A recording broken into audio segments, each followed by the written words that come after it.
നരേന്ദ്രമോദി സർക്കാരിന്റെ കോർപ്പറേറ്റ് അനുകൂല സമീപനം ഉയർത്തിക്കാട്ടിയായിരുന്നു രാഹുൽ ഗാന്ധിയുടെ പ്രസംഗം. കേന്ദ്ര സർക്കാർ ആദിവാസികളോടും കർഷകരോടും മത്സ്യത്തൊഴിലാളികളോടും മാത്രമല്ല രാജ്യത്തിന്റെ ആത്മാവിനോടാണ് യുദ്ധം പ്രഖ്യാപിച്ചിരിക്കുന്നതെന്ന് രാഹുൽ ഗാന്ധി പറഞ്ഞു.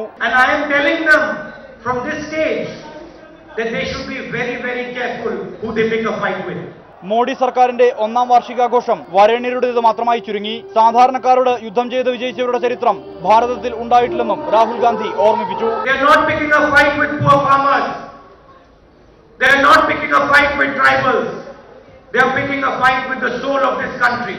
ചാവക്കാട് ബ്ലാങ്ങാട് ബീച്ചിലെ പുനരധിവാസ കോളനിയിലെത്തിയ രാഹുൽ ഗാന്ധി മത്സ്യത്തൊഴിലാളികളുമായി ആശയവിനിമയം നടത്തി. തുടർന്ന് നെഹ്റു സ്മൃതി മണ്ഡപത്തിൽ പുഷ്പാർച്ചനയ്ക്ക് ശേഷമായിരുന്നു മത്സ്യത്തൊഴിലാളി മഹാസംഗമവേദിയിലേക്ക് രാഹുൽ ഗാന്ധി എത്തിയത്.